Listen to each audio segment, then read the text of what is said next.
This call is being recorded.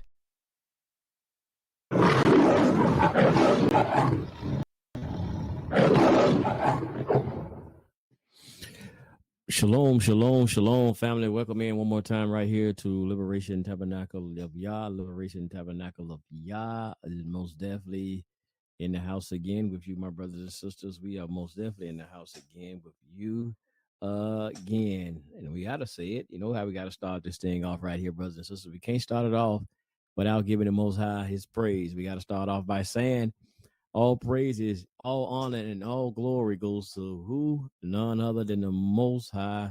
We say it in short, y'all, and it is Yah. Yah.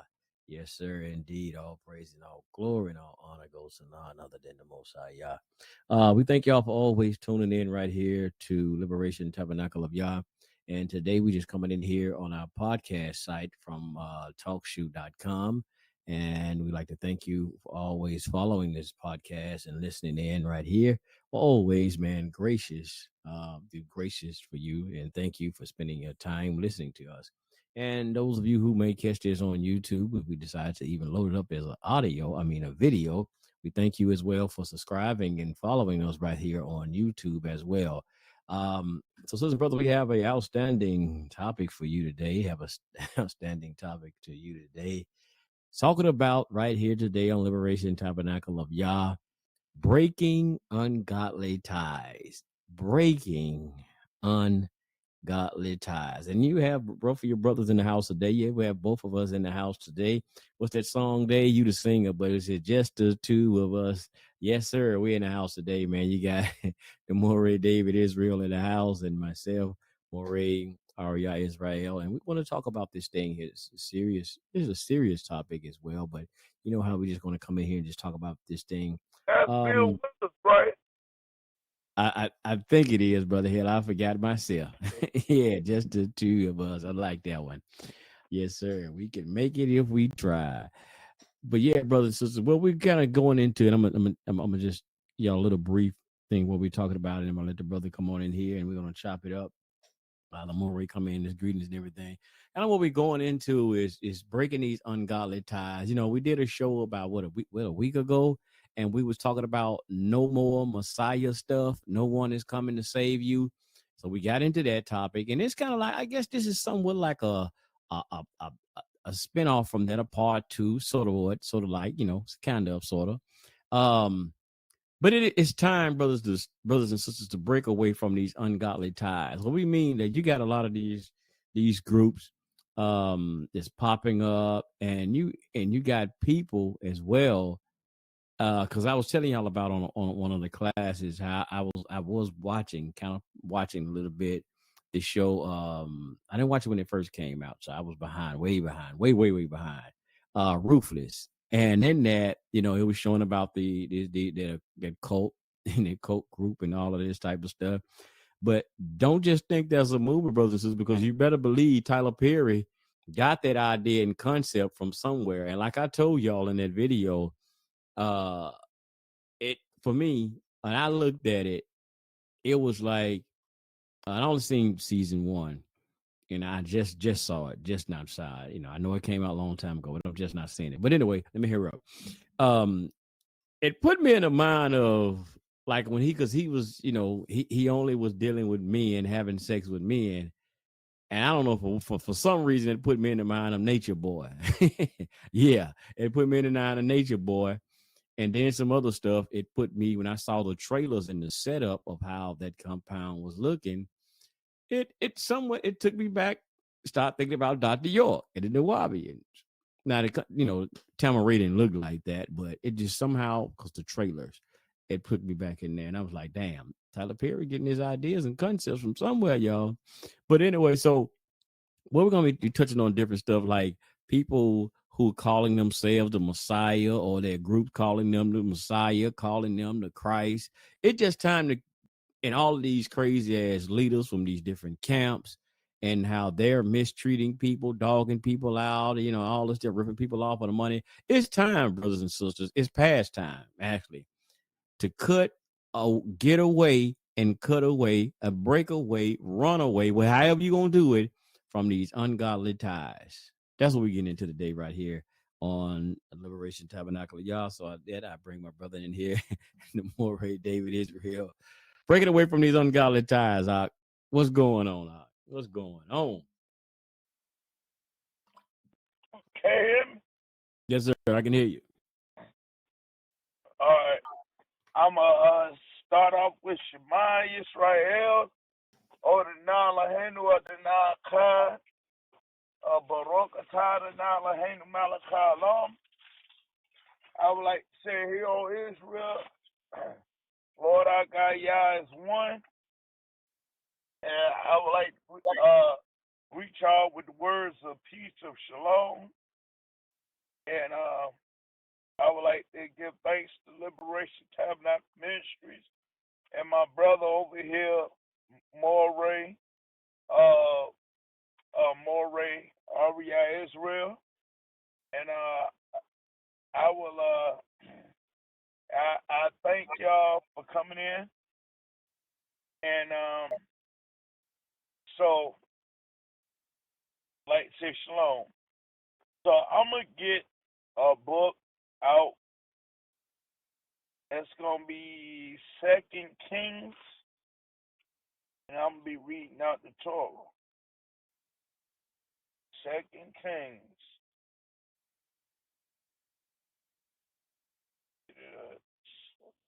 96, 796. About page 796. It's in my Torah. Get out 2 Kings. Now I'm gonna be reading out the Torah. So if y'all reading along, follow along with me. I'll be right in the Torah. I'm going to 2 Kings. All right, we're gonna go to 2 Kings, the 9th chapter, 22nd verse. 2 Kings, the 9th chapter, and 22nd verse. Okay, 22nd. All right, 2 Kings 9 and 22. It says 2 Kings 9 and 22. It says, when Jehoram saw Jehu, he said, do you come in peace, Jehu? And he replied, what is the peace that is should extend to the harlotry of your mother Jezebel and to her abundant witchcraft? It said, Joram then turned the reins in his hands and fled and said, Azariah, it is a trick as a Haziah. So right there, that's Jezebel was known for stealing this wealthy man's land. Now, one thing about Jezebel, she used witchcraft to get this man's land, to steal this land from this guy. Now, I'm going to go to Exodus 22 and 17. It says, you shall not permit a sorcerer to live. Now, when we're talking about sorcery, that's something I want to talk about. When you get into sorcery, now, sorcery, witchcraft, now, when you're dealing with sorcery, witchcraft, things of that nature, a lot of people think that by putting spells on you, it's just old lady with a crystal ball and a what you call it, a 5-point star. Most people think that that's what sorcery is. Sorcery isn't just that. Sorcery, as in the brother was saying, could be practiced within these leaders. Now, when we're talking about sorcery, and we're talking about people like Jezebel, who was known for stealing land, and really taking people's stuff, putting spells on people and taking their stuff. Now, when we're dealing with that, I'm gonna go to the book of Jeremiah, 14, 14 and 14. Jeremiah 14:14. It says, "But Yah said to me, these prophets prophesy falsehood in my name. I did not send them, nor command them, nor speak to them. A false vision, divination, emptiness, and deception of their hearts are they prophesying to you." So, when we're talking about witchcraft, we're talking about the occult. There's something that, a lot of black people that get into a knowledge of self or finding themselves, they start to just down the Christian church. They down just Christian pastors. That's what most black people in the South, they're known for being a part of. We know that most of the pastors and reverends, they trick a lot of these sisters into giving up their cars, houses, and stuff like that. Now, when we're talking about those people, they're not the only ones who are cult leaders. When we're looking at this conscious community that we see, the Sarnetta, the Ash Rock Quasi, as in the brother said, the Dr. Yorks. These were people who were at one point teaching, and they did go through the schools of thought of being in organizations where they were taken advantage of. But then when they found out, they decided to use that and take advantage of other people. Now, a lot of these leaders, they start off with good intentions. Now, as I was telling y'all, which y'all know my background,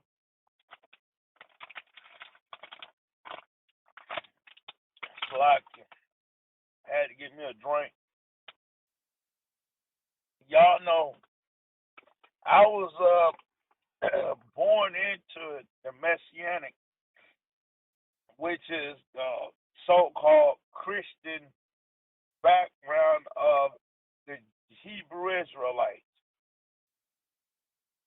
Now, growing up, I went to the Hebrew church. I went to the Hebrew temple.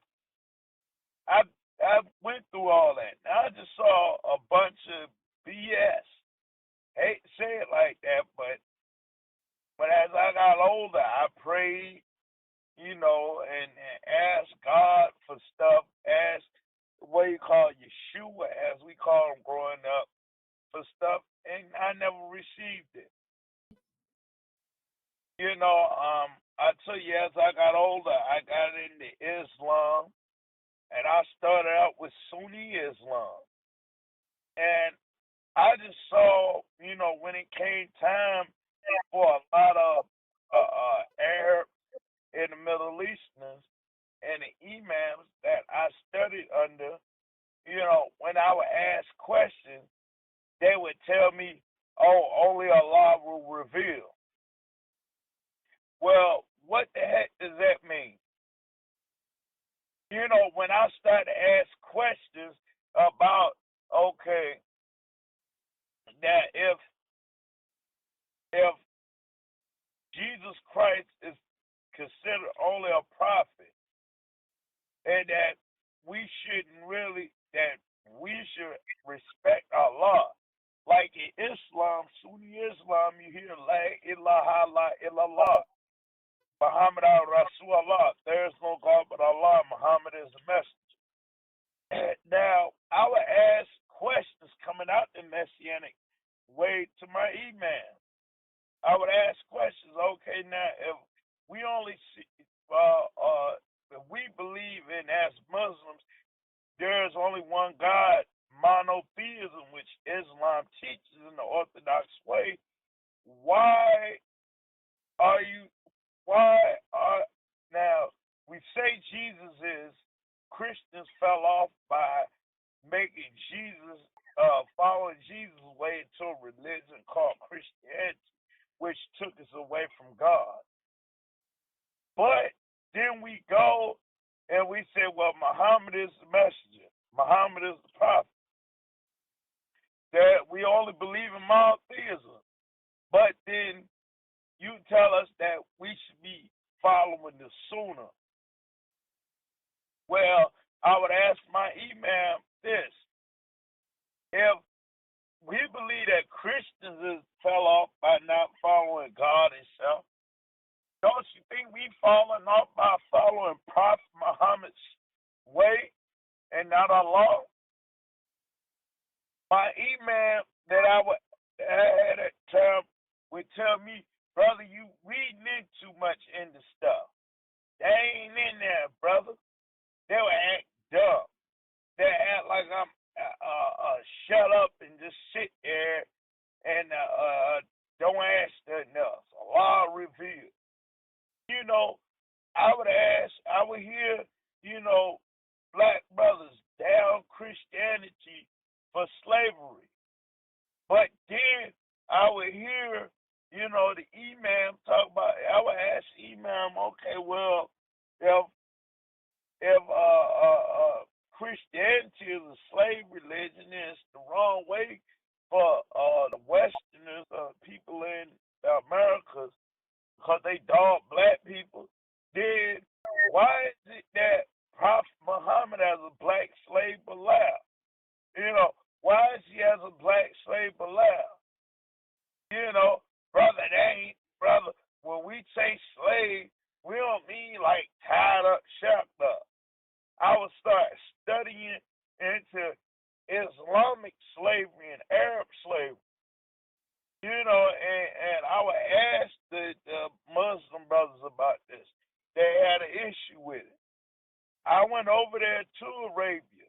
I didn't get to take Hajj, which I talk about all the time, but I saw how they treated black people over there. I came back, I started to, you know, really question Islam. Is it really good for black people? Most of the black Sunni Muslim brothers had an issue with it. And it seemed like to me, like when you ask questions, something wrong. You know, they only want you to think their way. You know, they want to tell you what to do. You know, that's when we're looking into these religions like Islam.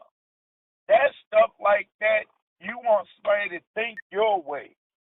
It's like you want them to be your slave. That's a cult. That's a cult, a mindset. That's the person. When you're dealing with Yah and you're dealing with God, you're supposed to be able to study everything. You know, you're supposed to be able to think when you got questions, be able to ask your preacher, be able to ask your imam. Me not being able to question Islam, that you know, I just had to sit there and shut up and pray and listen to the old Kutbah rant. That's not something we supposed to be doing as black people. That's in our nature to ask questions. You know, I've been in the Israelite community too. I've seen that too. I've seen how when I start to ask questions about the 12 tribe chart, okay, it's Latinos, Hebrews. Well, Deuteronomy 28 chapter says that all Hebrews must be suffering all the curses. Well, I would ask the brothers that I was in the camps with, well, how can Puerto Ricans and Haitians be Hebrews if they ain't, if they was never on slave ship, if they was never in slavery? I would ask these questions. They would tell me I'm going off. I would ask these brothers these questions. And it seems like when you ask questions, these people got an issue with you. They want that brother falling off, that brother going off. I remember asking one brother, okay, and there's a famous brother I asked out here in the Israelite community. I ain't gonna put his name out there, but he's a famous one, West brother. He had a Spanish Dominican girlfriend. I asked him, I said, now if Dominicans are from the tribe of Simeon, where were the Dominicans? Where can you find a history where Dominicans were on slave ships? Where can you find a period of time where you had slavery in the Dominican Republic? First thing brother said, my girlfriend Spanish. You got a problem with Spanish women? They turned you down? No. I'm just asking questions. And so when you ask these questions, these brothers get out of hand. These brothers have an issue with you. That means that you're doing something right. That don't mean you're doing wrong. And so this is something that I want you all to really look at today, because this is what cults do. Cults do these scare tactics. They want you to think like them. The leader wants you to think like them. If a leader wants you to think like them, you got to back away. And that's what I did. I started to study, my Messianic faith, coming back into the truth. Ask them about Jesus. Asking them about, Yahushua, Yeshua. Well, if Yahushua followed, said he followed the law, then why do we need him? Why don't we just follow the law? How come we can't be prophets like him? If we're the sons of Yahushua, does that make Jesus our grandfather? Does that make God our grandfather? What does that make Jesus? If we are the children of Israel, the children of God, according to the Old Testament, shouldn't we be Jesus' brother? Shouldn't we be Yahushua brother? These brothers could answer these questions. How come when we say, "Hear, O Israel, Lord our God is one," how come we got to add Jesus with it? If God is one, and he said that's all he is, then where's the second person? Is Jesus his assistant? Why are we worshiping this second person? It's like it's a spell that they put on you. And so this is something I want you all to look at, because the scripture says, Jeremiah 23:1, woe be unto the prophets who destroy, scatter sheep my path, said the Lord. That's something that they're doing. They're destroying and scattering in this book where God had a second person. Deuteronomy 32 and 39 says, "See now that I am He, and there is no God with me." Yah said that there's no second person with him. So where's the second person coming from? Why can't you question this? There ain't nothing wrong with questioning. If y'all got questions, y'all better ask. If these people got a problem with you asking, you doing something right by asking. And so this is something black folks got to get out of. Because I'm going to tell you something. These pastors, these leaders, sonnetters, and the damn polites, and Dr. Yorks, the hell, even Farrakhan. Farrakhan talking about he Jesus. Where is that at in the scripts? Where is that at in the script, Farrakhan Jesus? You know, you got this son of man, Marvin Muhammad talking about he the son of man. Something wrong with that. You know, something is very wrong with that. You know, Dr. York, Jesus, but he locked up.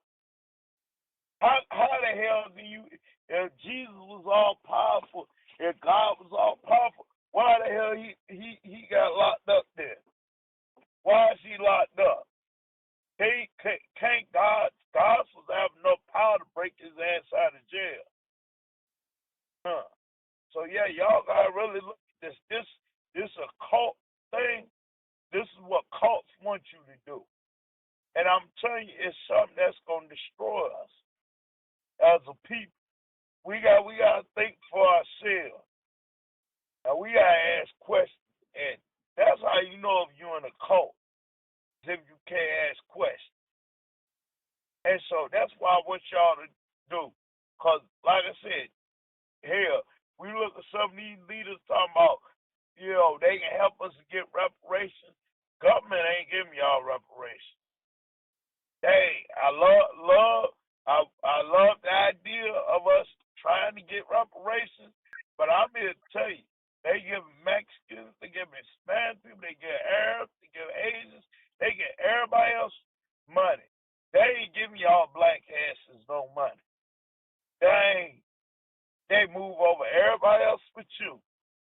These politicians, like I said the other day in my lecture, are no different than cult leaders. And that's what they are.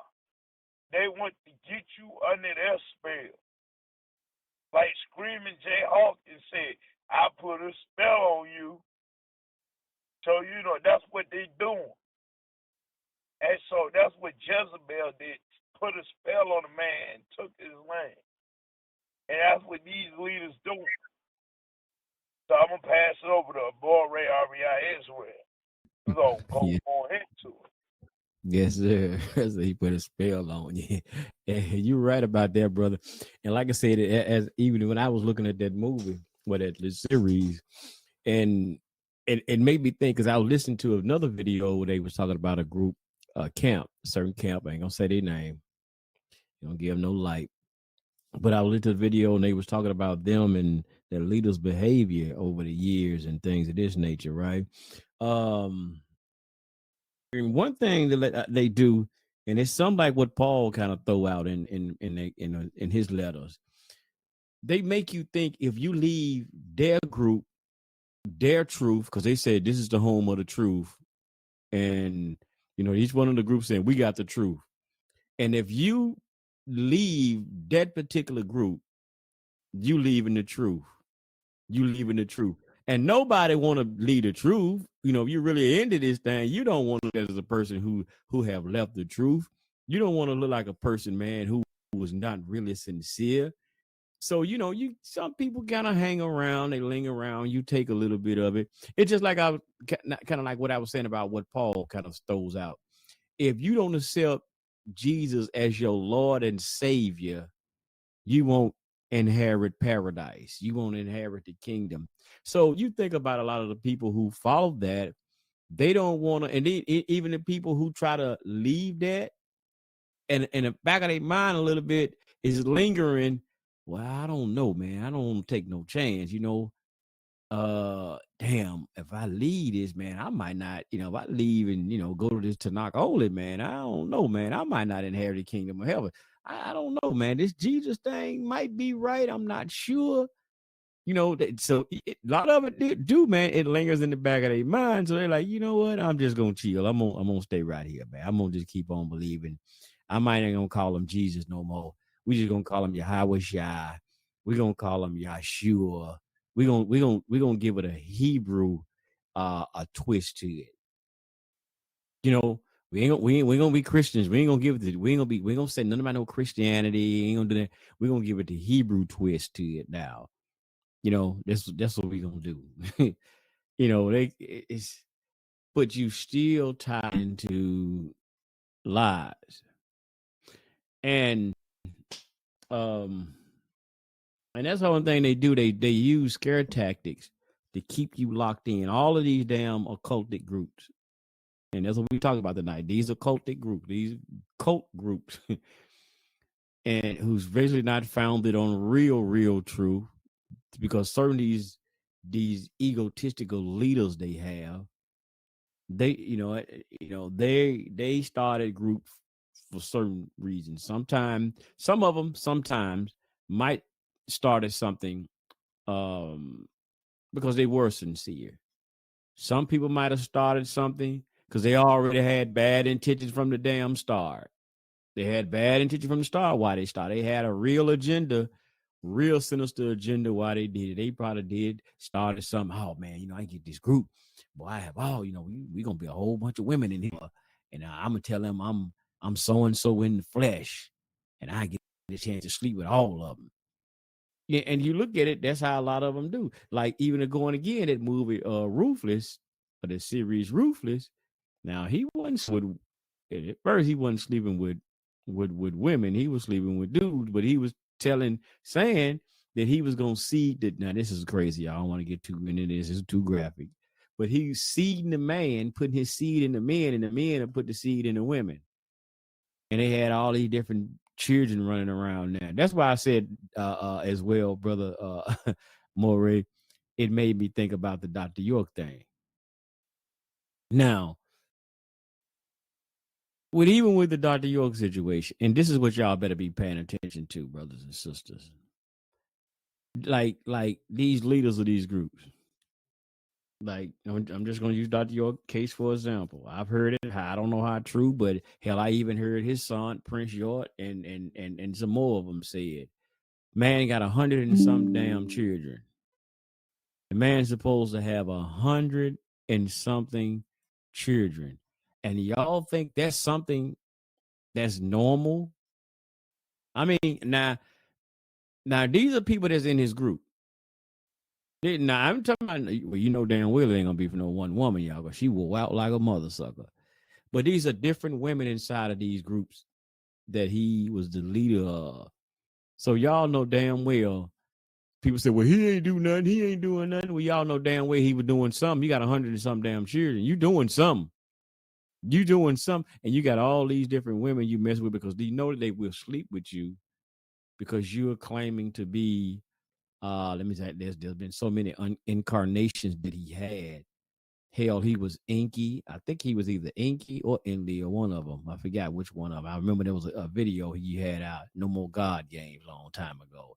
He was either Inky and Inley, or, that goes back to the Sumerian doc. He was Michael. Meaning he's Michael, Angel Michael in flesh. Hell, he had the last thing I knew, I think some spirit or something called Yanun, incarnated thing. Oh man, all kind of crazy stuff, man. Y'all remember Imam Isa? What was it? Imam El Hadi Day Hell. What was it, man? Going back to the Ansar. I can't even remember what it was. El Hadi something, I remember, man. But it had Isa in it. And y'all know in Islam. Who was it? Imam Isa. Yeah, but he had Imam Isa. It was El Hadi. It was something. It was like an Arabic type of thing. El Hadi El Mahdi. There you go. El Mahdi. And what is the Mahdi again, y'all?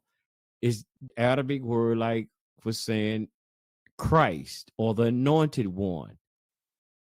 the Mahdi. So they always put themselves in this savior position or savior figure. I'm the reformer. I'm coming to save the planet. I'm coming to save the black man. And oh shoot, I'm glad I went there. That was a reminder. And this is the trap, my brothers and sisters. This is a trap with, especially with us as so-called melanated or so-called black people. Again, like what's on Friday? They like Big Worm. Quit playing with my emotions, Smokey. They play with your emotions because and how do you really get so-called black people, especially in America? Tell them something about their captivity, being enslaved, or the white man is going to have done this to you. The white man have done this. He's doing this to you. Oh, I got and if you think about that and that's what you're really into, they got you now. Oh, they got you locked and loaded. They got your attention. Now they got you trapped now. Because they would talk about, see, Deuteronomy 28. See, the white man, he enslaved you. He did this to you. He done that to you, but never go into telling you what the Bible says about you as Israel, why you will go into captivity, or why that enemy, which y'all say, AKA white man Esau, is going to be used to, to enslave you. They'll never go into that. But it's to catch you in this victim mentality. Make you always pretend, or make you not pretend, but to make you seem like you always a victim. And you will never accomplish anything because you have these certain people who's trying to always hold you down. And even with that, right? So if they got you locked in that mindset as a victim, right? This victim mentality, and you're inside their group, and anything what one of these leaders do, and what would they come out and say? I don't give a damn. Whatever one of these leaders did, if he starts sleeping with these children, he get busted for sleeping with children, sleeping with a boy. I don't give a damn what he do wrong, racketeering, whatever, right? You know what they're going to come out and say? See, that's the white man. See, he don't want black people to have nothing. That's the devil trying to come out here and destroy the black man. But that black man in that organization, and most of these leaders actually be black men, was sleeping with the underage girls in his organization. He was stealing all the goddamn money from the people, the members in the organization. He was doing all type of stuff to the people, misguiding the people, hooking y'all ass on drugs and all kind of other stuff in the organization. But your excuse would be when the feds or somebody come in and bust him for misusing you in that organization, because he put your little children inside of the organization, molesting your daughters and all this stuff inside your organization. You would turn around and say, see, that's just the white man don't want us to have nothing. Instead of looking at that damn leader who was doing all this stuff to you and blaming his ass, you go and blame the goddamn white man for doing you a favor and taking his ass out the box. Locking, and excuse my French, y'all, for locking his ass up, though, where he's supposed to be. You go and see, because they got you now in this victim mentality thinking that it's the white man's fault. But he been playing you the whole damn time using race, using this whole slavery thing that to captivate you and keep you locked in, so you won't go nowhere. Because you thinking that he's gonna be your damn savior to stop the white man from dogging you out. The whole time he's the one that's dogging you out. He's the one misusing you. Mentioned that Moray. He mentioned this one earlier. Farrakhan, I gotta say it, y'all. Farrakhan, Honorable Minister Louis Farrakhan, yes, sir. Calypso Gene he's known as well, y'all. The Fiddler, oh damn, I ain't gonna say that. I often say the Fiddler player. My bad, I ain't mean to say that. The violinist, whatever the hell he be playing, besides playing y'all and y'all emotions. We go around talking about justice or else. Like he gonna do something to the white man for doing something to you. Justice or else. You gonna give us justice or else? Or else what? Oh, well, Farad Muhammad gonna come and get the white man. Oh, well, you talking like you was finna do something. No, you see, Farad Muhammad. And like you saying, Now the thing is, like you saying, brother, they calling him the Christ. Y'all look it up. Y'all don't take our word for it. Don't take our word for it, man. He's the Christ. One time they were saying Elijah Muhammad was the Christ, that anointed one, because Farrakhan was Paul at first. One time, I think he was Elijah Muhammad was Moses, and he was the Aaron because he was the mouthpiece. Now they don't switched it up now, and Elijah Muhammad was the Christ, and now I guess they don't bump. I guess Elijah Muhammad got a raise. He got on bumped up now. I guess I don't know. Maybe he's alive. If Farrakhan's the Christ, I don't know where he don't got bumped up to. Man, we got to break away from these ungodly ties, man. Listen, man, listen. Now, there's another video we just saw recently. I just ran across, and I couldn't even really watch it, y'all. My brother, I shared it with my brother Moray. Dr. York guy is a guy. He's claiming to be Dr. York's son, Amos York or something to that degree. I gotta look and see what his name is. I turned on the video and I listened to it for about 2 minutes. I turned off. I was like, oh hell no, I got to go. Yeah, Amos York. Ockmos York. I'm sorry, y'all. Ockmos York. And one thing, what did he say, Dave? Did he say that he was the Most High brother? Yeah, he said he was the Most High. He said that was the name of his Facebook page was the Most High. Damn. Yeah. See that? Yeah. That's what I'm talking about, man. And you know what kills me the most? Go ahead, I'll tell him. He said that he was in the street. Yes, sir. I'm like, why was God in the street? So you listen to the whole thing. You got a chance to stomach the whole thing. Now, for me, he was just going into his life. He said how he was like 3 when the compound got raided. So he said he kind of got back into the knowledge when he got older, and he was taught by people that was outside of Dr. York, that was in Dr. York's circle, but was in like offshoots of the of it of the organization. So but I turned it off like halfway to when he started getting into the chakras, and he started getting into all that stuff, and I was like, nah.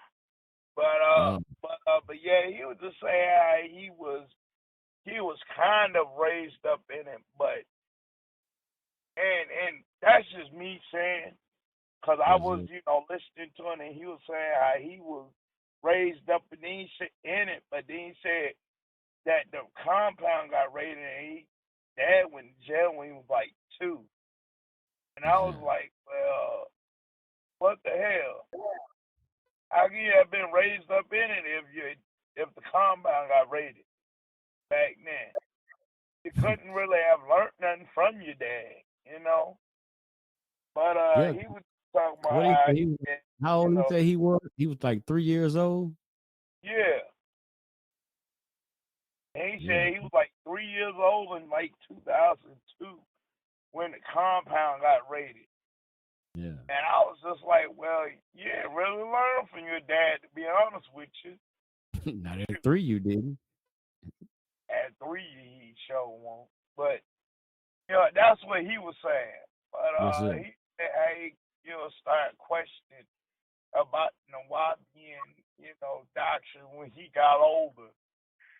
It don't sound like he was raised up by his father. It sounded like he trying to make it look like he was, but he wasn't. Nah, none of them really were, brother. None of them were. Hell, if that man got now according to them, somebody said 100 and something. I think somebody turned around and said, nah, it wasn't that many. It was like 80 something. Hell, that's still a damn too many. I know the Bible said be fruitful and multiply, but damn, man, but not the way not the way he was trying to multiply. Nah, hell no. Nah, we ain't going for that. Yeah, see that, and that brother just gonna come around, and he already saying he's the Most High. He just gonna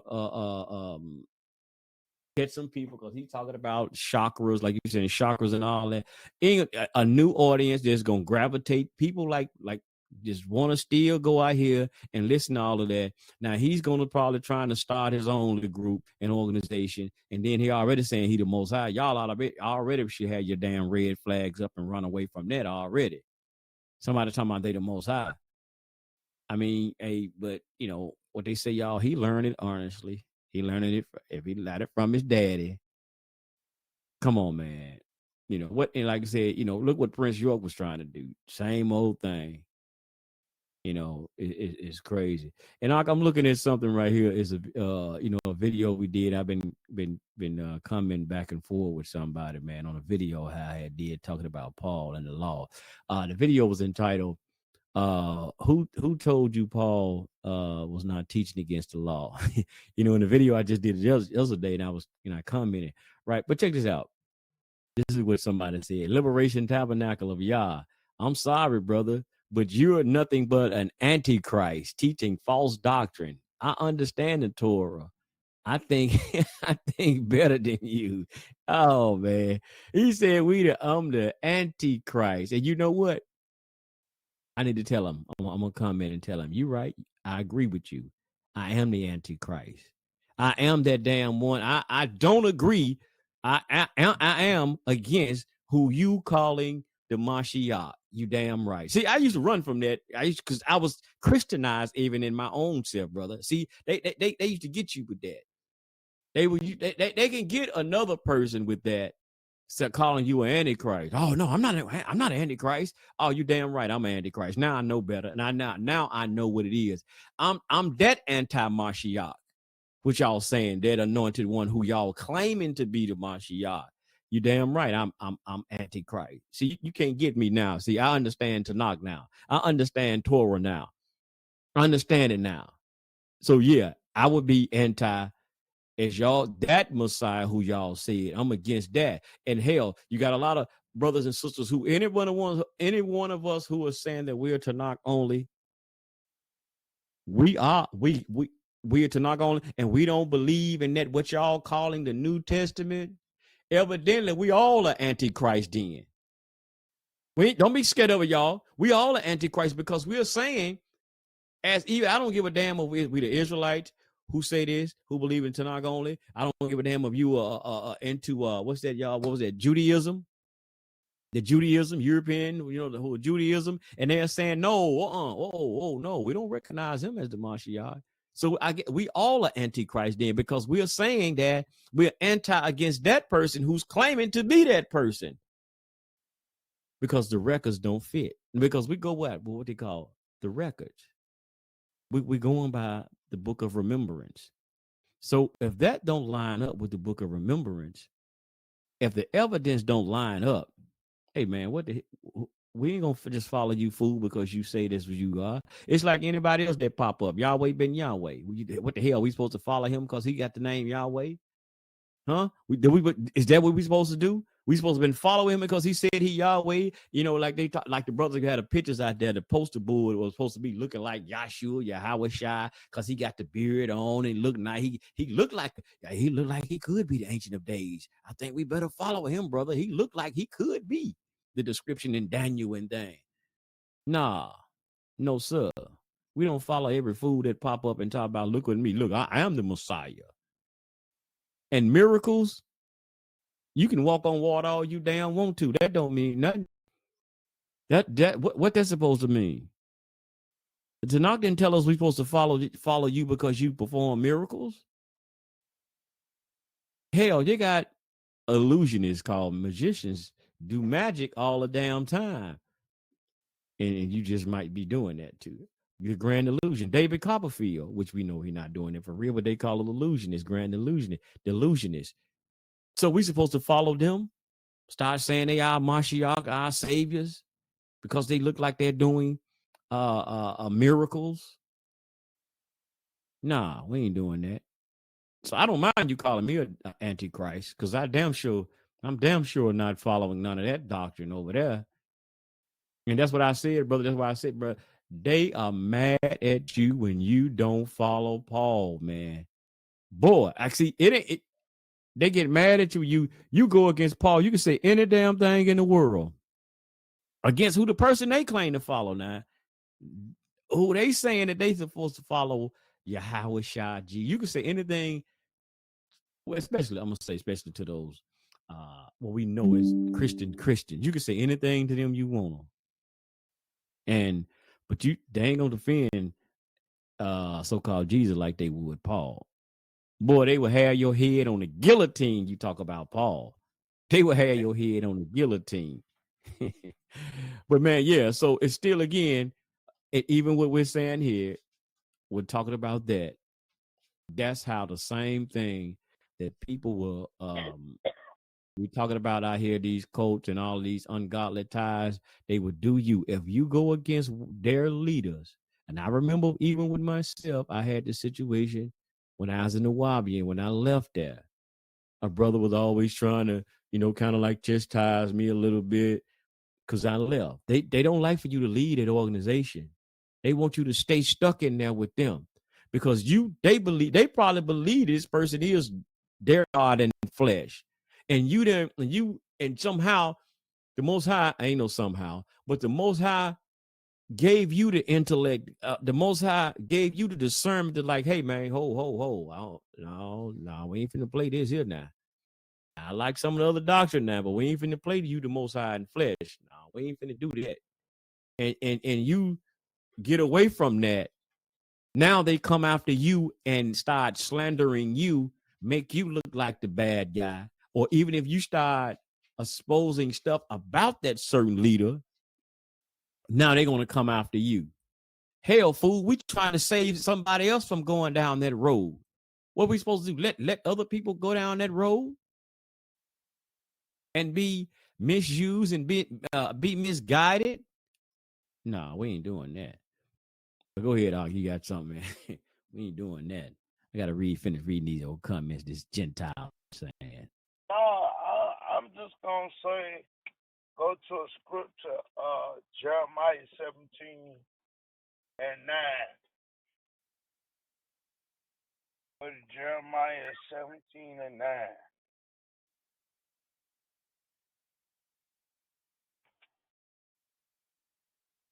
Jeremiah 17 and 9. It says, the heart is the most deceitful above all things. So the heart is most deceitful of all, and it's fragile. Who can know it? It says, Yah, plumb the feelings and test the innermost thoughts to give to man according to his ways and the fruits of his deeds. So right there, when you dealing with people's mindsets, especially nowadays, like I was saying earlier, the leaders nowadays intention, the imams that I was under, their intent is to keep you under a spell. And when you're dealing with spells, you gotta deal with hypnosis too. You dealing with the mind and all that. That's why you hear a lot of these, leaders. They start to sound smooth when they're saying stuff. They kind of like it's kind of like I compare a lot of these so-called leaders and pastors and reverends and imams to pimps, because when you're dealing with a pimp is a pimp only gets women who can only get a woman to take in when they are low. When I mean low, when they don't have no direction, when they don't have nobody, that's how a pimp makes a what you call a hoe or a thought or whatever you call it. And so a pimp goes to women when they're down and out, and they tell them that they're beautiful. they fix the woman up. They clean them up on the outside. And that's kind of what you see, even with a lot of these organizations. Like, for one, I will say this.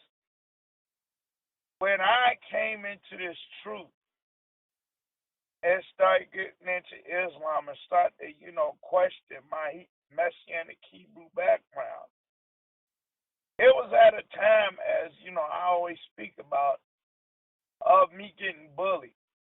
I was bullied growing up. I was always joked, always made fun of. I never knew my dad. I got expelled from over 12 schools, I was always, even though I had older brothers, they knew their dads. I didn't know mine. So I looked for that older male, that man to kind of, the older man to kind of replace which I didn't have in my life. The one that teach me how to be a man. To kind of teach me about certain things that a young man should know. And so when I started to look for it, first things I wanted around me was the men that I saw that was pillars in the community. And that's kind of what grabs me into Islam. Because I saw these men, the way they talked, the way they acted, the knowledge that they had, or that I thought they had. And that kind of put me into that comfort zone of, okay, well, maybe I do got these that I might not make friends, but I can surely find this male that I look up to, that I can look up to, that I don't think can do no wrong. And that's why I got into religion and started searching for that. And I'm going to tell you something, that's kind of how, when I look at it, and I look at where a lot of the brothers was talking, I see that's what kind of got me in. The way they talked, the way they acted, the way they carried themselves. And I'm going to tell you something. That's what hits a lot of these brothers. Because I'm going to tell you something. A lot of the brothers that joined them organizations, they a lot of them brothers, especially a lot of Muslim brothers I had, and a lot of Hebrew brothers I had, a lot of them brothers was in jail. A lot of them brothers been in the street. And they look for that figure, that male figure in their lives, that person to, say some good stuff to them. And I'm going to tell you something. That's why I say I kind of compare a lot of these leaders to pimp. Because I'm going to tell you something. That's how they act. And that's what, and I'm going to tell you something. That's what their job is. That's why, when the tithes offering don't come in and that zakat don't come in, they cuss y'all out. And I can think of plenty of times in the mosque where the imam was fussed us out by not having that much money. Same thing with the camps. I can think of a couple of camps that I studied with where the leader was, we got to get our lamb dinner. We got to get our money. We got to get this money, get this lamb dinner. Y'all got to do this. Y'all got to do that. And now that I look at it, that's how pimps talk to women. That's how they get them. Where my money at? And old pimp say, bitch, where my money at? And that's what they say. Yep. Pimp ain't got his money, he go off. So that's what a lot of these leaders I saw, that's how they got. And that's why I say that's what get a lot of those brothers in. Because they see the way they act, the way they carry themselves. And so that's how they get you. And that's how a lot of these occultic figures get you in. And that's why I kind of say, I think y'all that I kind of got up out of that mindset of dependent on a brother to teach me something. Because I'm going to tell you something, even though that hurt me growing up, as I got older, I start to see that maybe I don't need no man to help me out. Leaning on man was kind of a bad idea. And I'm going to tell you something. There's times I wish I had never served. There's times, when I look back, I wish I hadn't served. I wish I had kept my eyes blinded a lot of times. When I look at a lot of these brothers that I was dealing with, I would see a lot of these same brothers who I looked up to owning corner stores, owning liquor stores, selling dope.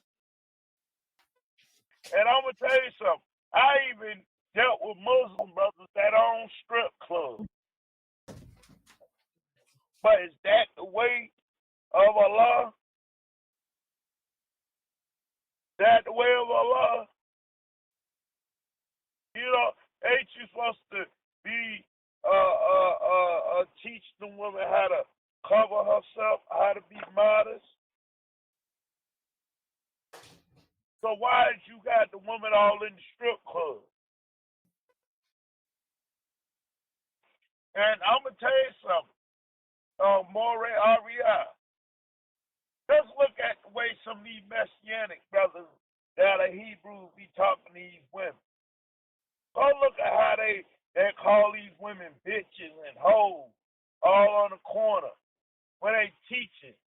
You go look at GMS, you go look at IUIC, go look at ISUK, how they talk to a lot of these sisters when they out there teaching. They talk to them just like pimps. They ain't no different than Snoop Dogg. They ain't no different than Don Juan. Ain't no different than Kenny Ray. Ain't no different. Hell, matter of fact, even look at your and I joke with Moray Ariel because he was a former Nawabi. Your nephew, Brother Polite, when he first came out, how good he sounded. And then all of a sudden, Brother Polite started, when he got his name out there, he started taking his wives out. Oh, I got 5 wives. You remember that? Yes, sir. You remember that? Yeah, Con. He was talking about, I got 5 wives. He was standing up there twirling them around. Like he was gonna put them on a stroll, like he wants somebody to buy them. And so I just say, look at that. I look at it, I think I see it was nothing. These weren't nothing but pimps, and that's what these leaders' jobs is to do. And so I'm gonna step back on this and let you go and come on in.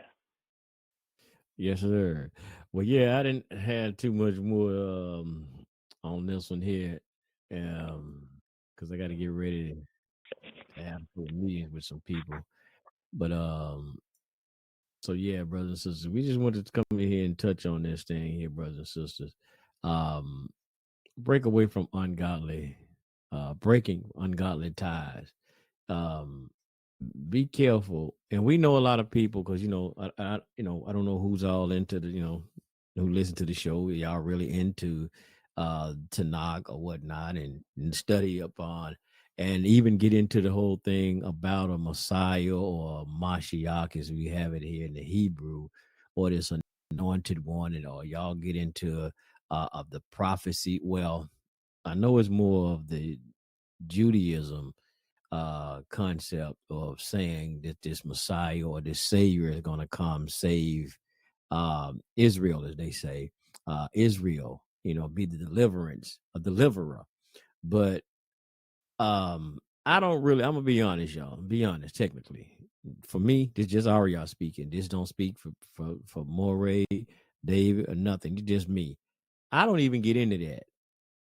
I don't even get into that thing about looking for no Messiah, no Mashiach, no none of that, because I remember Isaiah, and I ponder upon Isaiah, what the Most High says: "I'm your Savior, I'm your deliverer." And we're gonna do I'm gonna do a video on this because the other guy just gave me an idea that that's something I need to do, a class to address something about this whole Messiah. So I'm gonna do one probably be tomorrow for a class. Something about am I antichrist? I'm gonna get into that. I'm gonna get something like that. Am I antichrist? Because that's what he called me. So I gotta put it in out there like that. And I'm gonna get into this. So the whole notion that and I'm gonna just throw this out right fast, brother and sister. Since we on this show right fast, I'm gonna throw it real quick.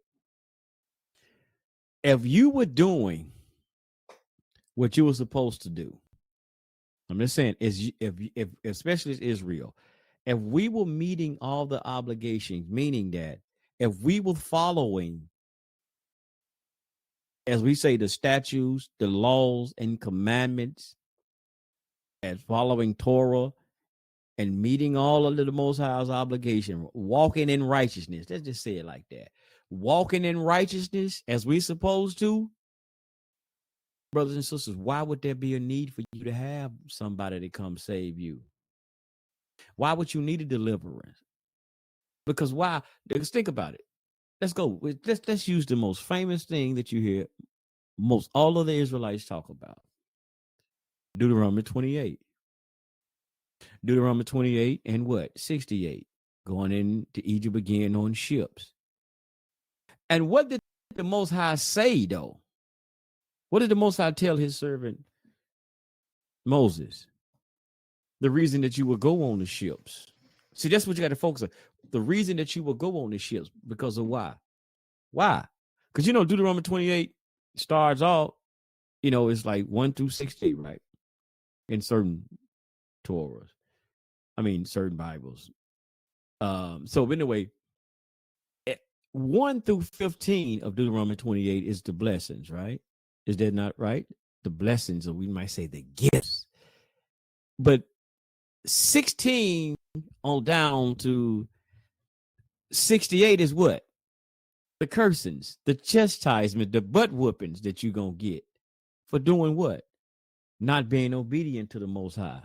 Let me pull out my Tanakh here. Well, I'm just use this one right here. I got to get some more light in it. Let's look at something right fast, brother, before we get out of here.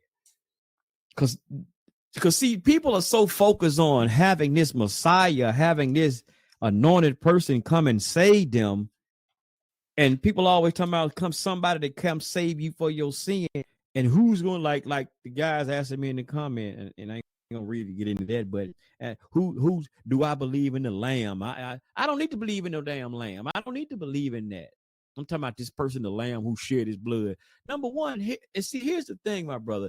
People are so focused on how you get your sins, how you get your sins repented for. And they keep asking you like that, bro, like you really sinning. Like sinning is something like we supposed to be doing, bro.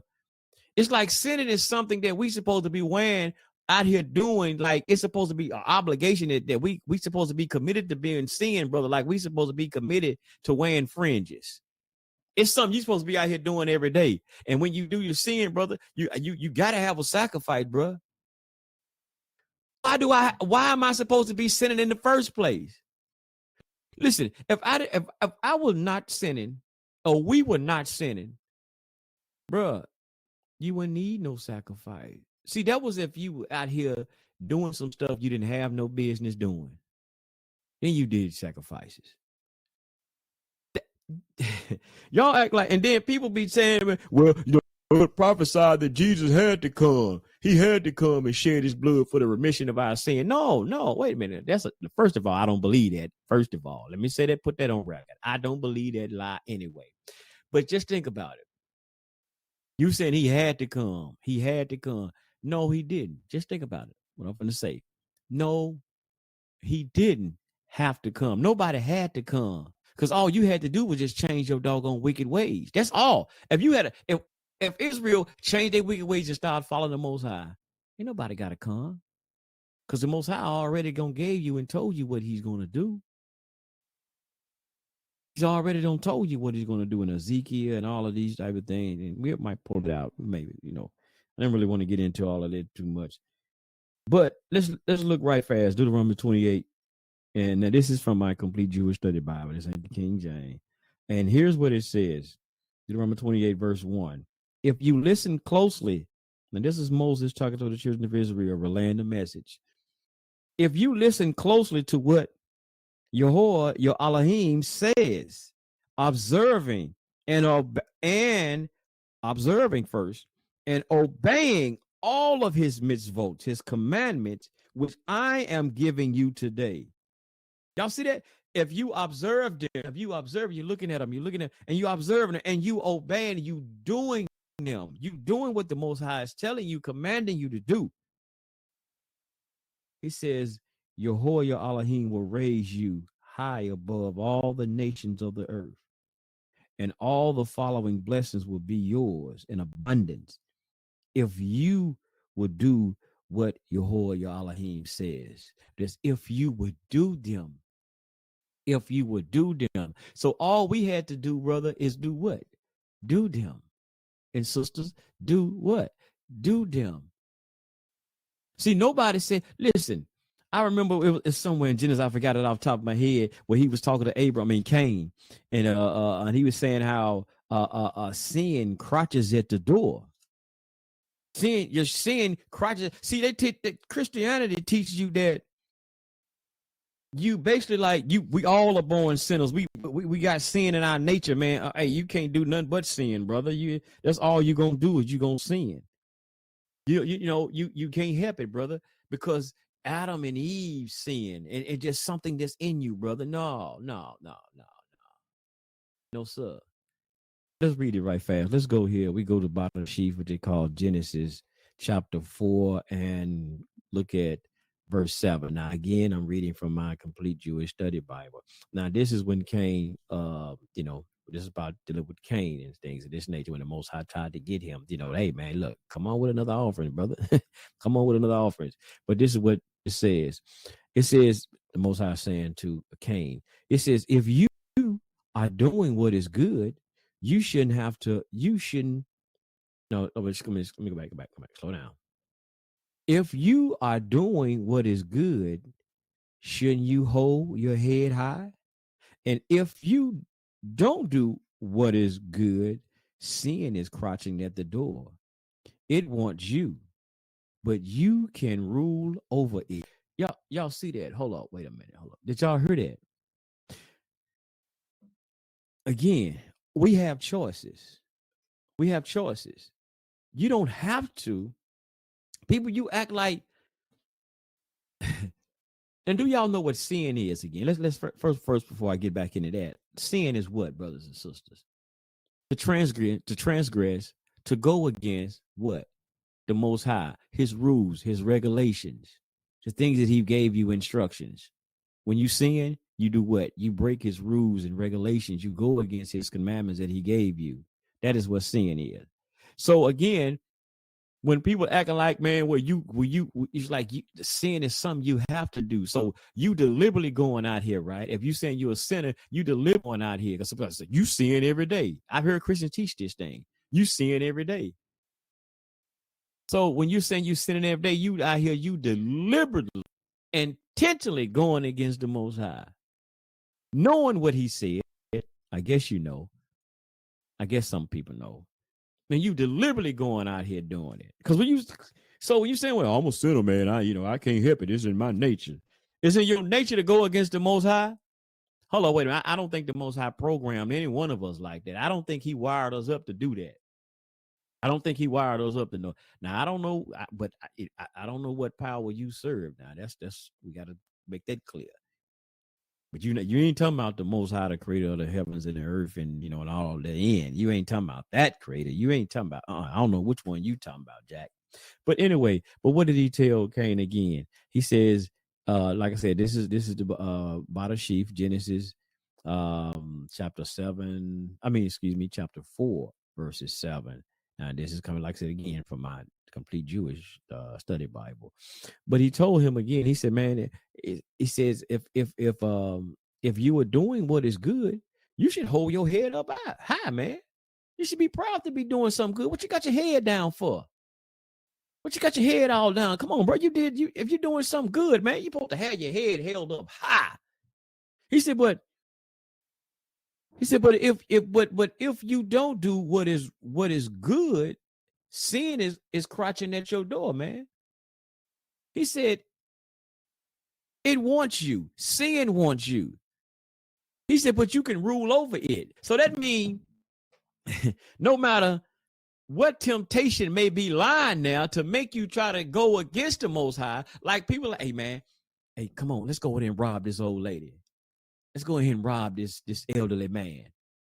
You start thinking about the Torah, because we're supposed to meditate on the Torah day and night. So you start thinking about the Torah, thinking about Shemot. You start thinking about Exodus. You start thinking of whoa, thou should not steal. No, hey, bro, we ain't finna do that, brother.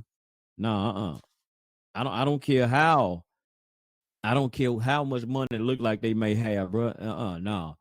Yah says, thou should not steal, my brother, or do not steal. No, we ain't doing that one, my bro. No, we ain't finna do that, bro. No, we ain't doing that, bro. I go out here and, man, go rake me some, get me a job or something, brother. I ain't finna do that right there.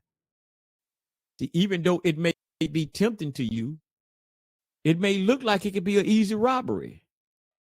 I mean, it can look real tempting, but like I said, that sin is lying at that door. That temptation may be lying at that door. But like I said, brother, like I said in Genesis 4 again and 7, what did it say? It says that sin is crouching at the door. That don't mean you got to open the door just because it's sitting there waiting at the front door like a welcome mat. Don't mean you got to open the door and let it in. See, Christians, y'all acting like we got the door wide open. Let sin come on in there. Oh, it's crouching there waiting to see what you gonna do. You gonna open it up and let it in? But it says that, but you can rule over it. You have the ability to tell that temptation, get the heck away from me. Like, like there's some parts, y'all, I got to go to some of y'all gospels where that Matthew says, when they were talking about so-called Yeshua was in the wilderness for 40 days and 40 nights fasting. What did he tell? According to that, what did he tell Satan or Shaitan? Depart from me. Get away from me. I forgot, y'all. I got to find that part. But anyway, I ain't going to find that part. We're going to get that. But what did he tell him? Get away from me, Satan. Get on away from me. Go on away from here, fool. Get your away from me, man. You don't own none of this anyway. When he was trying to tempt him and talking about some, hey, man, if you bow down, man, and worship me, I will give you all of this. I give you all this. What? See that was been seeing. That's an example right there of sin crouching at the door. Sin crouching, just sitting there waiting for him to go against the Most High. You're like, I'm gonna serve you instead of serving the Most High. I know I'm supposed to be a servant of the Most High, but I'm gonna go ahead and serve. You gonna give me all that? Oh man, look, because he told him all. Like I said, what did it say, y'all? He's supposed to took him into the high highest mountains and showed them all the kingdoms, which we will say today. He showed them Las Vegas, y'all. He showed them, sure enough, he showed them Sin City, showed them Las Vegas, all of the prostitute let hangouts. He showed them all of the little strip clubs down there. He showed them New York, all of the places in New York, the glimmer and glamour places. He showed them LA, Broadway. He showed them, what's that other thing, y'all? Beverly Hills. He showed them all these little places, man. Look, you can have all that, man. Look, they popping down there. They booming down there. You can have all that right there, man. That's yours, dog. That's yours. That's what Satan talking like him, like he from the hood. That's yours, dog. Hey, you ain't got to do nothing, man. Bow down to me and serve me, man. I be your, I'm your God. But he said, man, look, fool, look, get away from me, man. My dad on all this stuff, man. You don't get your tail away from here. But like I said, sin is crouching at the door. So we're not sinners, brother. We don't sin. I hope we don't. So my whole point is that I went through all that to say, man, don't let nobody keep telling you, man, we know we are born no sinners. We're born sinners. We weren't born. So being born into, as Christians teach, born into the world of sin, which they trying to use something out of what David said. They taking stuff what David said in the Psalms and trying to say we all are sinners. No, heck no. Okay, so we coming out of our mother's womb. Coming out of our mother's womb, which the Most High give us that's a blessing every day, y'all. Y'all don't know that when a baby is born, that's truly a blessing. I remember my Islamic days. That's what one of the imams said. Every time a baby is born, that's Most High showing you he still is the master of creation, and he's getting he's the one giving blessings and miracles every day. I was like, I like that. That was bad. I like that. So anyway, so if a child is being born into the womb, do you mean to tell me born and coming into birth right now, somewhere in one of these hospitals around the world? So you mean to tell me, y'all? I gotta get my words right. I'm talking countries, I don't know what, y'all. My bad. So you mean to tell me a child is being born right now? A woman is in labor, a mother's in labor, and a child is getting ready to come into the world. That child is transgressing because he's about to come through that vortex, that portal, which is the mother's womb, the vagina, the womb. So he or she is transgressing, going against the Most High for coming in the world, doing what the Most High said we're supposed to do. The mother and father already done that. They were being fruitful and multiply. They were being fruitful and trying to multiply, bringing a baby into the womb, because that's how they get here. Ain't no damn bird bringing no baby down in no diapers and dropping them down on nobody's house and chimney and in the front yard. No, that don't work. That's television, y'all. That's cartoons. Y'all remember we used to watch it and see that on the cartoons. It's womb. So when you trying to say that we are born sinners, everybody's born into the world as a sinner. You born. This is how they teach you, y'all. You're born in the world as a sinner. So when that baby head come out, he already don't transgress against the Most High because he's following a divine order coming into the world as the Most High put that in order. Even when that mother got pregnant, they came through the wiggle of the Most High because they probably been trying forever. It went the time to the Most High like Sarah, Mother Sarah, and to the decreed it and say, "Nope, it's your time. It's your time." And that baby's born. Y'all mean to tell me? Come on, y'all. Let's get up out of here, brothers and sisters. We're gonna get up out of here, man. When we start preaching up in here, man. It's like it's Sunday morning, like the preacher's supposed to be teaching. Y'all don't get this at the church, y'all. Y'all don't get no teaching like this at the church house. We're gonna let you know now. You ain't gonna get it at the church house, and we ain't passing no plates either. See, they didn't teach y'all nothing yesterday, and they passed around the plate about 4-5 times. Y'all don't get them all y'all hard-earned money. They don't lie to y'all about some tithes and offerings and all of that stuff, and you ain't learned a doggone thing. Huh? You ain't learned not a doggone thing. I got to use these type of words for alternative profanity words because I'm learning. What is that? I'm gonna let the Moray say something. Like I remember my elder had told me before. She said, "Lord, hold my tongue, cause I sure can't." So the most I had to help me out a little bit, so I won't use no profanity. That was one of my weaknesses. But go ahead, you can close it out if you want it, Rob. No, yeah, what I was gonna say is, yeah, you just dealing with a bunch of pimps. That's all you dealing with. When you're dealing with a lot of these leaders, like I said earlier, you just dealing with pimps. That's all you dealing with. They all a bunch of pimps and a bunch of witchcraft sorcerers. That's why Farrakhan got into Scientology, the brainwash. And trust me, all of these leaders that Farrakhan ain't the only one got into Scientology. A lot of these doctors, a lot of these ministers, psychiatrists, they all know witchcraft. So just know that when you're dealing with these people, you're dealing with a bunch of witches. That's what Scientology was. When they were auditing people, that's what they were doing, brainwashing them. So that's what y'all got to look at, and that's what y'all got to start dealing with. Y'all got to learn how to deal with these people, because that's what they're going to do. They're going to come to you, and that's what they're doing. They're coming right to you with like Isaiah said, them smooth things. And that's what's going to happen. They're going to say all these things that's going to get you in, and then, like I said, it's just like a pimp. And they're going to act like a father. They're going to act like a mentor. And that's what they're going to do. I'm telling you right now, man, when I got into Islam, man, like I told y'all, not having a father figure growing up, man, I looked for that. I thought maybe, if I don't go to this way now, I'm going to end up being a Crip or Blood or Vice Lord or a GD. And guess what? Instead, I went the way of brothers who I thought had the knowledge. And I'm going to tell you something. That ain't all good. That ain't all good. That ain't all good. Huh. And let me tell you something. And a lot of these leaders, man, you don't know what they doing.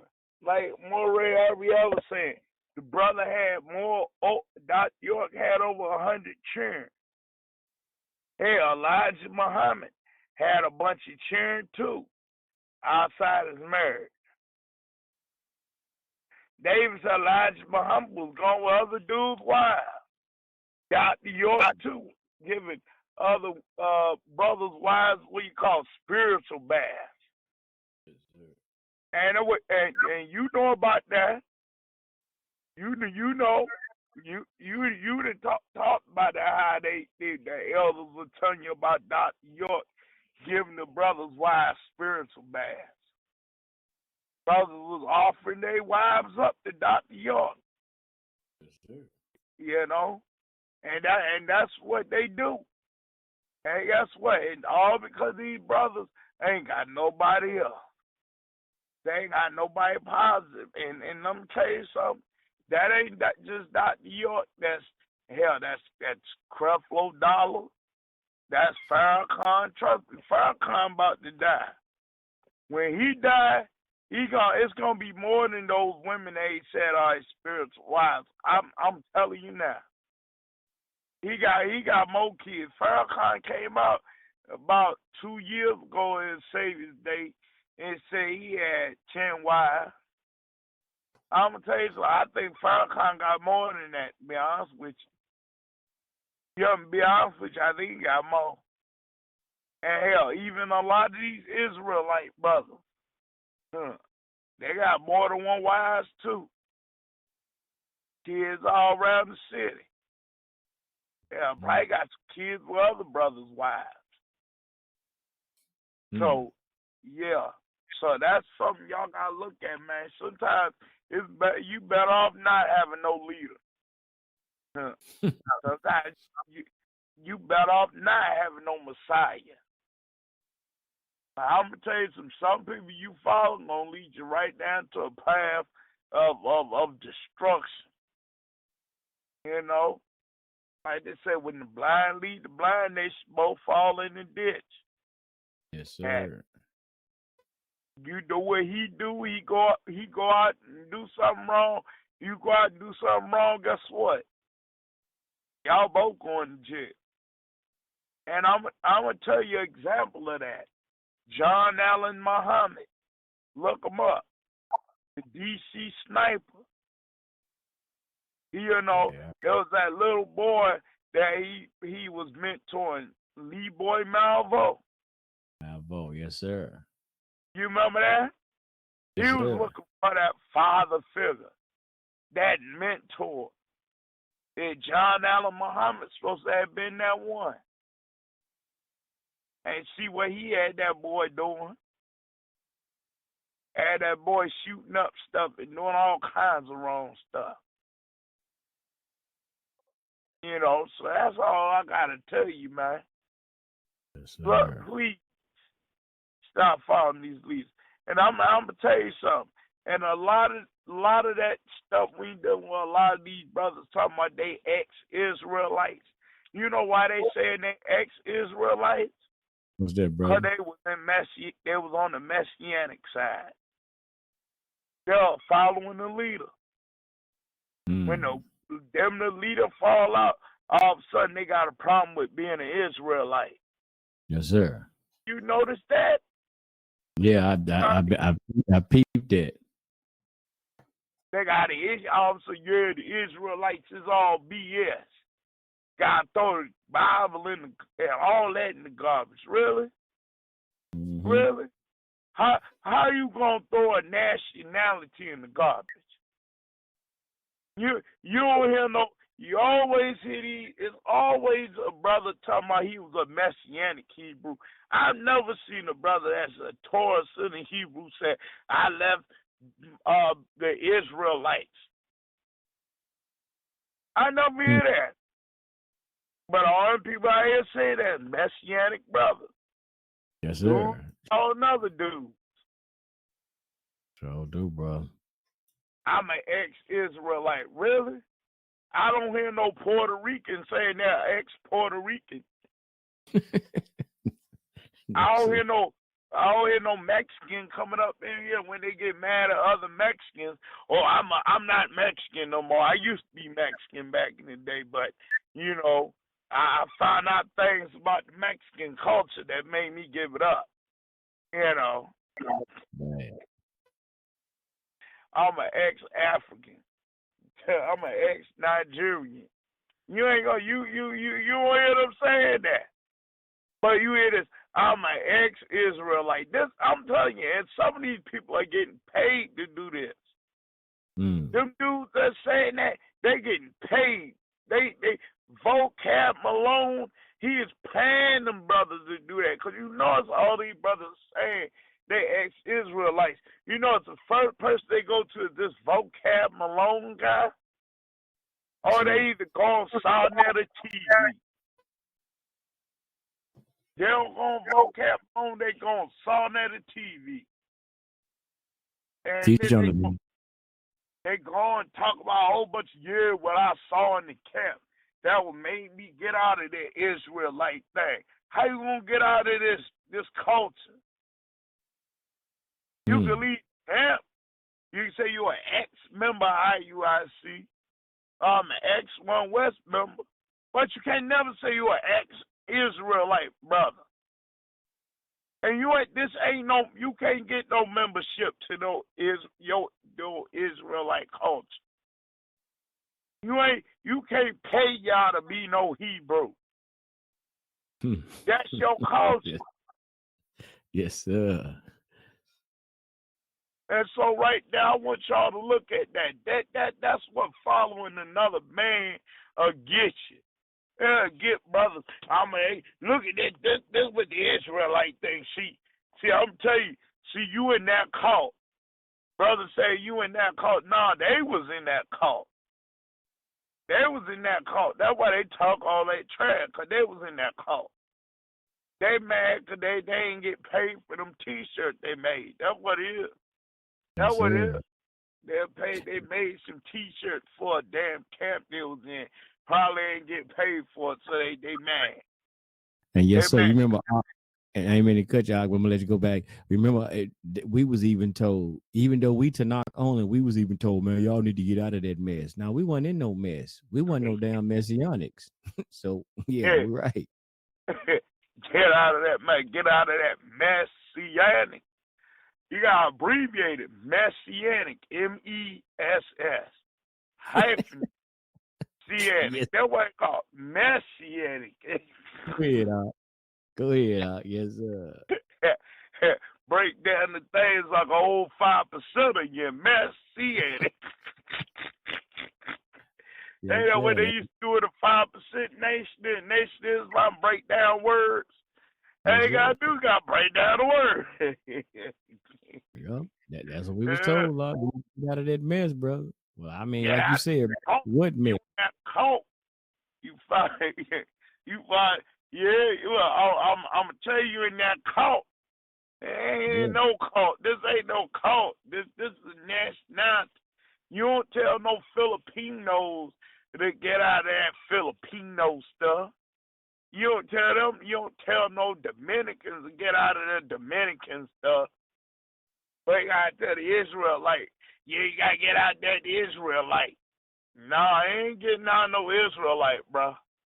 This ain't no gang. This ain't no gang either. So, yeah, that's all I gotta say, man. Watch out for it, because them brothers is under spells, man. In the words of the late, great Phyllis Hammond, you're falling under a spell. Yeah, that's all. You know I'm falling under your spell tonight.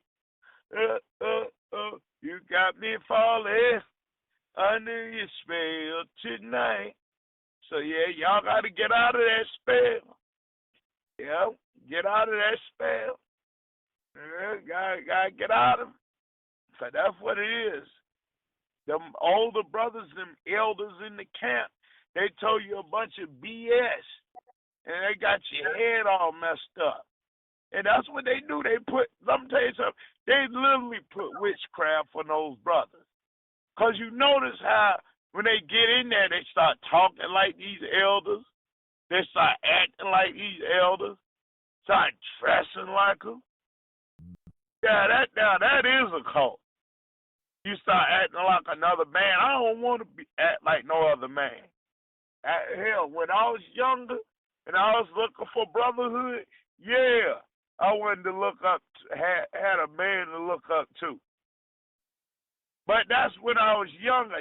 Now that I'm a grown man, only person I want to be like is Yah. That's the only person I want. That's my role model, Yah.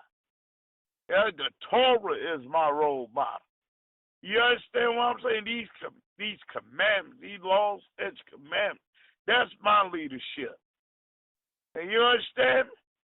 And so I don't know if you looked at my lecture from Saturday about the Yah versus politicians. I broke it down about a lot of these brothers. And I broke it down. I don't know if you listened to it, but it was up there. I put it up. Yes, you know. Yeah, and y'all need to go check that out. Hell, you might have to load that up to YouTube because, you know, they need to hear that. Y'all versus politicians, they need to hear that. Because it's politics. And you know what? I'm going to tell you something. A lot of these leaders is reptilians that they following. A lot of them are. A lot of them. I believe a lot of them are reptilians. A lot of them are aliens. They are CIA agents. They come out of nowhere and then all of a sudden they leave. Yeah, you don't know where they coming from. So, yeah, that's all I got to say is get out of all that stuff and follow Yah and the Torah. And with that, I'm going to say shalom, shalom. Go look at our YouTube page, Liberation Tabernacle Ministries, and we got the brother over here, Moray, REI Israel, my fellow Moray, in this ministry. And like I said, I'm the Moray David Israel, the rabbi, the chief rabbi, as y'all know me by. You know, I'm just the Moray now, but that was what I was formerly known as. So, you know, but like I said, I'm just in teaching. And like I said, follow us on Talk Shoe, Liberation Tabernacle Ministry. And like I said, every Saturday night, I post, and this brother posts. So go check us out, and yeah, just keep on listening. You know, follow Yah, follow the commandments. And with that, like say, Baruch atah Adonai Eloheinu Malachi, and Torah to the Rabbi Adonai, and Kwam Yashala, and Rise Israel, and Shalom. Shalom.